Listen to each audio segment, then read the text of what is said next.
next comic is one of the newest members of the week thus far. It's a TV show that's filmed and airs on Shaw's on Tuesdays.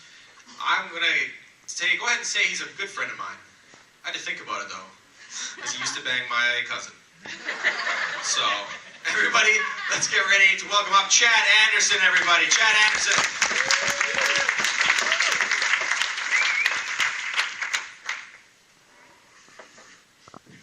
I was going to say the last guy looked like a bulkier, nerdier version of him, but Irish version works well too. I'm Chad Anderson. A little about me, guys, is I'm just about 16 months sober, and I don't need it. I need it. Bring it back. But like, it's been a good 16 months, but like one thing I noticed, it's a little hard. It's like awkward talking to women at the bar now and like trying to pick them up, because I don't drink and I don't feel like it's correct for me to buy other girls that are drinking drinks. Like, it's like, hey, I don't drink, but I'll get you fucking hammered tonight. Like, that's just creepy. It doesn't sit well with me. My buddy's like, well, you gotta find an angle then, bro. Find an angle. I'm like, well, what kind of angle? He's like, I don't know. I'm like, do I go in there and find the drunkest, most messed up girl, like pull her to the side and talk to her about the dangers of alcoholism, take her home and sober her up for 3 weeks and then make a move? But that doesn't sit right with me either. It's like, no.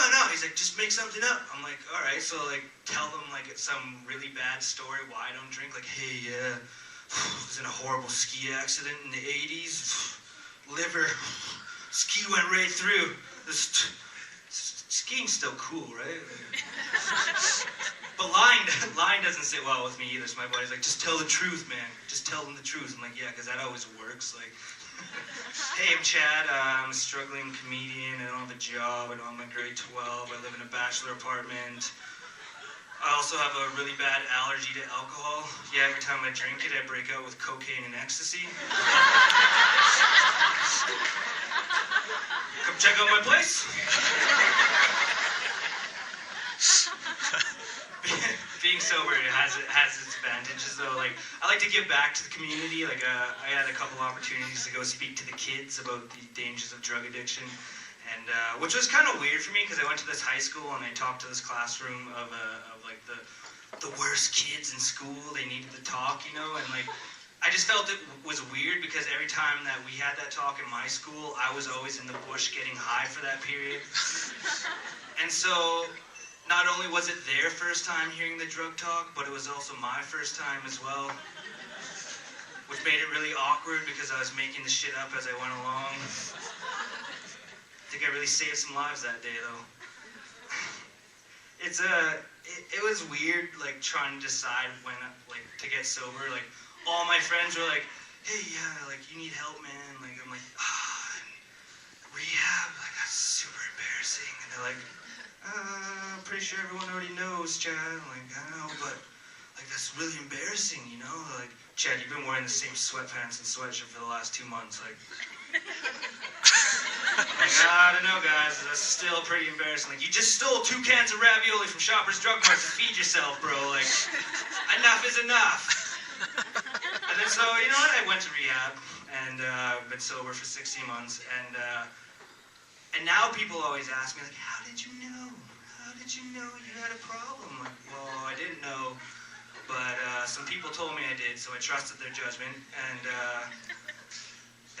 but there were some signs, you know, there were some signs I should have paid attention to. Like, there's this time in high school, and I have an older sister, and she used to look after me when we went to parties, and she came up to me one time at this party. She's like, hey, Chad, it's 2 a.m., I think we should go home now. I'm like, oh, okay. Can you give this girl a ride home? She's like, yeah, I guess so. I'm like, sweet, you get to pick up a girl in the back of your truck. It's a good idea. And so we're in the back of my sister's truck, and we're driving, and I have my arm around this girl, and I'm telling her how cool she is, and then all of a sudden I'm just like, all down the side of her. My sister's like, oh my God, did you just puke on that girl? And I was like, yeah. I just went to sleep. She was gone when I woke up. There's this other time when I woke up in my apartment. Not only did I have puke on me, but my cat did as well. And I just wonder how that happened. Like, Like I came home from striking out at the bar, and I was like, Kenny, you're the best friend I ever had. Oh, almost got you. And he's like trying to get away. I'm like, no, I gotta cuddle something tonight. Cats are proud people, man. Cats are proud people. He stared at me in the corner of my apartment for like a week, like,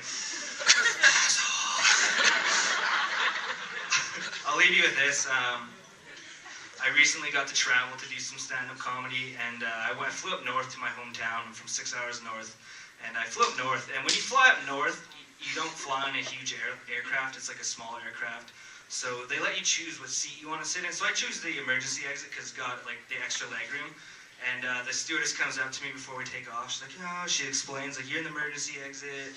I'm like, I know, I seen the big red sign. And she's like, just in case of emergency, you know, she explained how to pop out the window and assist everyone off. And then she got serious and she's like, do you think you can handle this responsibility? And I was like, so I got really serious and I stared right in her eyes. I was like, I'm ready.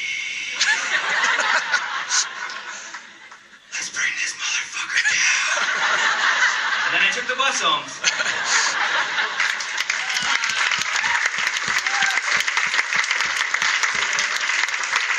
Chad Anderson, everybody. It's fantastic.